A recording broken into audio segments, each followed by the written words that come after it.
Welcome back, everyone. Today we're going deep on something pretty amazing. Intriguing. What we got? The power of kindness. Oh. Straight up human kindness. We've collected all these stories. They're heartwarming, real feel-good stuff. Oh, I like where this is going. The kind of stories that restore your faith in humanity. Exactly. And the thing is, these aren't like superhero stories, you know? Right. It's everyday folks, just showing incredible compassion in simple ways. I'm all ears. What kind of stuff are we talking about? Well, we'll focus on those smaller acts. Things that might seem tiny on their own. Yeah.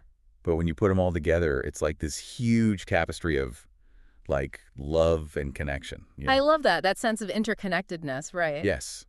And I'm excited to see how those acts, those little things, ripple outward. The ripple effect, yeah. Affecting not just the people involved, but their whole community. Like how one kind act can spark a chain reaction. Kindness is contagious, for sure. Exactly. So, are you ready to dive in? Absolutely. Hit me with it. Okay, the first batch of stories, they're all about meeting basic needs. That's stuff everyone deserves. Okay, makes sense. So, picture this. New York City, subway platform, rush hour. Crazy, right? Oh, yeah, I can picture it. Wall-to-wall people. And there's this elderly woman, totally struggling with her bags. Oh, man, yeah. Easy to just keep moving in that kind of crowd. Right. But in this story, Mm-hmm. this young guy sees her, stops, offers to help. Wow, good for him. He even escorts her to the right platform, makes sure she's good. Simple act, but so powerful. And get this, the story went viral. People were so touched by it. Really? That's amazing. It sparked all these conversations online, you know, about looking out for each other. Love that. Proof that one person can make a difference. Totally. Okay, next story. We're going to Nairobi, Kenya. We meet this woman. She spends her weekends working with street kids. Wow, that's dedication. She doesn't just give them clothes or food. She goes way beyond that. What does she do? Creates this safe space for them to learn, to play, just to feel loved. That's incredible, meeting those basic needs, but also like nurturing their spirits, you know? Exactly. And it's her consistency that really blows me away. Yeah. Week after week, she's there, rain or shine. Shows how much she cares. It's that steady presence that can be so impactful, especially for kids who've had it rough. Yeah, you're so right. Okay, last one in this group. Rural India. We meet Anand, a farmer who's, you know, dealing with his own struggles. Yeah. But even with all that, he opens up a community kitchen to feed people in his village who are struggling. That's powerful. Kindness, even in the face of your own hardship. And the coolest part is his act inspired others to pitch in. It became this, like, contagious generosity. That's what I love to see. One person sparks a movement, strengthens the whole community. Before we move on, what really stuck with you about these stories? I think it's that real empathy, you know, seeing other people's needs not as a burden, but as a chance to connect, to show we're all human. Absolutely, that human connection. It's universal. Mm-hmm. Okay, ready for more inspiring stories? Bring 'em on! This next set, it's about empowerment and how kindness opens doors for others. Let's go to Portland, Oregon. Meet Mike. He owns a bike shop. Okay, what's Mike's story? He fixes up bikes and gives them away to kids who need them. Oh, that's awesome. A bike can be such a symbol of freedom, especially for a kid. Right. He's not just giving them transport, he's giving them adventure, the chance to explore. And it promotes healthy living, gets kids outside. So many positive ripple effects there. Okay, now we're going to Indianapolis. We got a mystery figure. The library's guardian angel. Ooh, sounds intriguing. This anonymous donor, they pay off library card fees for families that can't afford them. Wow. Ensuring access to knowledge, that's powerful. Libraries are such important community hubs. And to do it anonymously, Mm-hmm. it just shows they care without needing any recognition. Pure generosity, it's inspiring, you know? So what are your thoughts on how these acts impact whole communities? When you empower individuals, you empower the community, right? It creates this sense of hope, shows what's possible. It's like building a more just and equitable society step by step.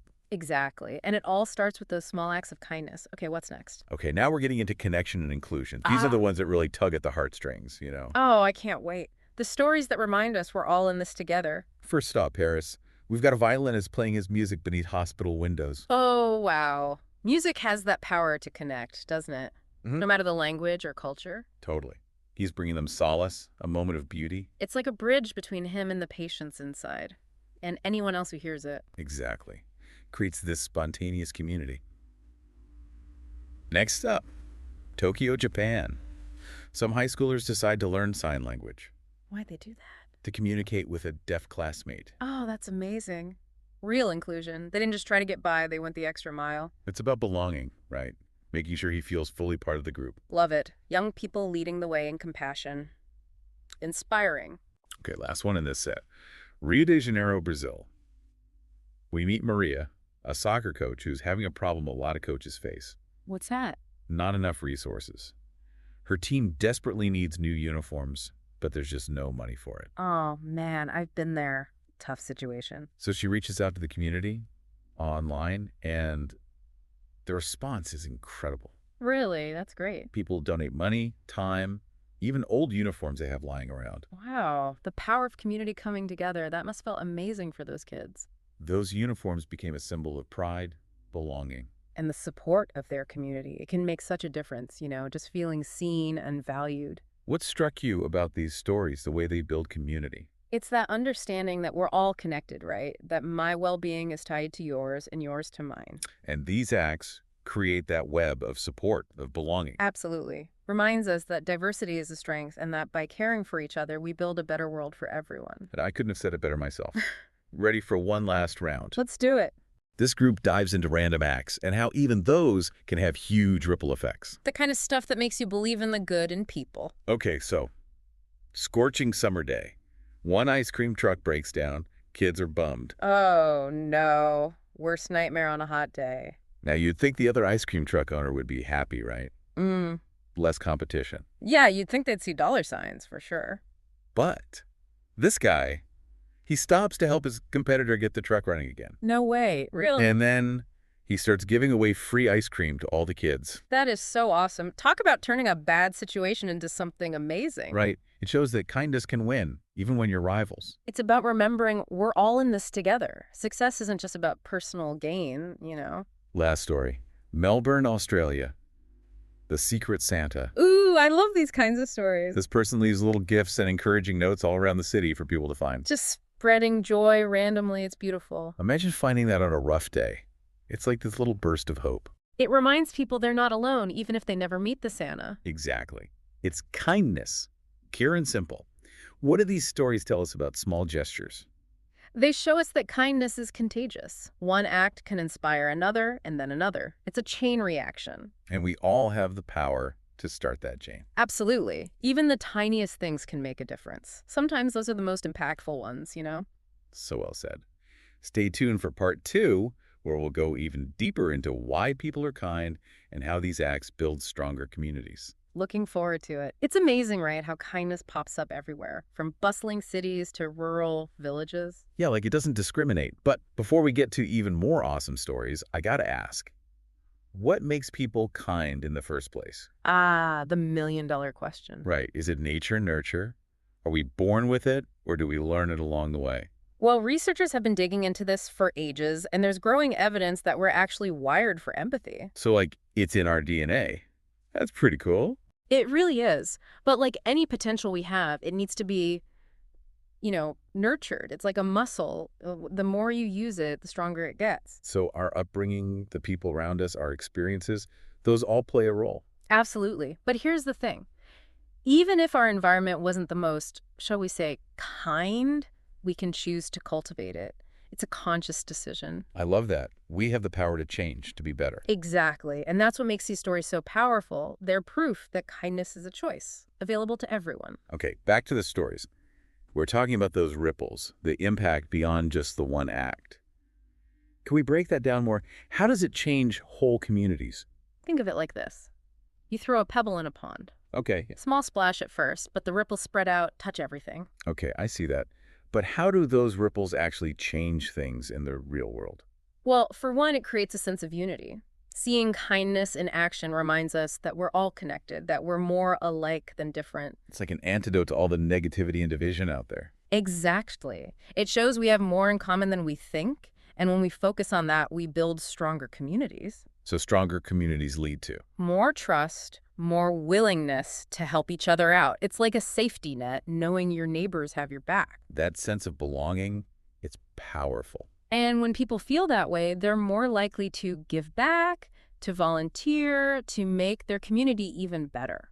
So kindness isn't just like a feel-good thing. Yeah. It actually makes society function better. It's a win-win. Kindness begets kindness, and everyone benefits. It's that simple. Something we haven't really talked about is the effect on the person doing the kind thing. Oh, that's crucial. It's not just about the recipient. Yeah, like what's in it for them? Why bother? Well, studies show that being kind is actually good for you, mentally and physically. Wait, seriously? Like, it benefits me to be kind to others. Big time. Kindness triggers endorphins, those feel-good chemicals in your brain. So I get a natural high from being nice. I can get behind that. Plus, it reduces stress and anxiety, even helps with depression. Wow, so it's healthy to be kind. That's a great message. It shows that kindness isn't just a should, it's something that makes our lives better. Okay, before we get to part 3, where we talk about how we can be more kind, what are your big takeaways so far? For me, it's that kindness is powerful, and it's not about grand gestures. It's about realizing we're all interconnected and making a choice to have a positive impact however we can. I love that. Anyone can be kind in their own way. Exactly. It's those small moments, those little chances to connect and brighten someone's day that really add up. Make it a habit, you know? So true. Well, are you ready to talk about how we can bring more kindness into the world? I'm all ears. Let's get practical. Okay, so we've heard all these incredible stories, inspiring stuff, but how do we actually, like, be more kind in our own lives? That's the question, right? And the good news is it doesn't have to be complicated. So no need to go build an orphanage or anything. Exactly. It's about those small, consistent actions. Like, think about it. A smile at a stranger, holding a door open, helping someone with their bags. Yeah, okay. Those little things. But what about when things are more, I don't know, serious? Like if you see someone being treated unfairly. That's when kindness can be even more important. It might mean speaking up, being an ally, advocating for those who need it. So it's not just about being nice. It's about action sometimes. Right. True kindness can take courage, especially when it means standing up for what's right, even if it feels uncomfortable. That reminds me of some of the stories we talked about, like Bike with the Bikes or the library donor. They saw a need and did something about it. And those actions sparked even more kindness. That's the ripple effect in action. Okay, all this is great. But honestly, sometimes life gets so crazy I forget about being kind. Any tips for, like, remembering to do it more? Make it a habit, a conscious choice. One way is to start your day with the intention to be kind. Ask yourself, how can I make someone's day a little brighter today? I can try that. But what if I forget? Things get hectic, you know? Of course. We all have those days.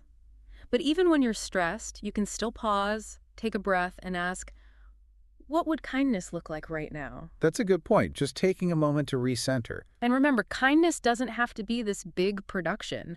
A genuine compliment, really listening to a friend who's venting, sending a supportive text, those all count. Those little connections really do add up. They make all the difference. It's about making kindness a natural part of who you are. You know, as we've been talking, I've realized kindness isn't just for other people, right? Ah, yes. Self-compassion. So important. Like you can't pour from an empty cup. You got to be kind to yourself first. Exactly. Forgive yourself when you mess up, celebrate your wins, take care of yourself. Then you have more to give to others. Okay, we've covered a lot today. What's the one thing you want people to take away from this whole conversation about kindness? That it's a superpower we all have. Yeah. It has the power to change the world, and it starts with each of us. I love that. So everyone listening, go out there and be kind. Spread a little joy. You might be surprised at the difference you can make. And remember, the more kindness you give, the more you'll get back. It's a beautiful cycle. Thanks for being here today. Until next time, stay curious, stay kind, and keep shining your light.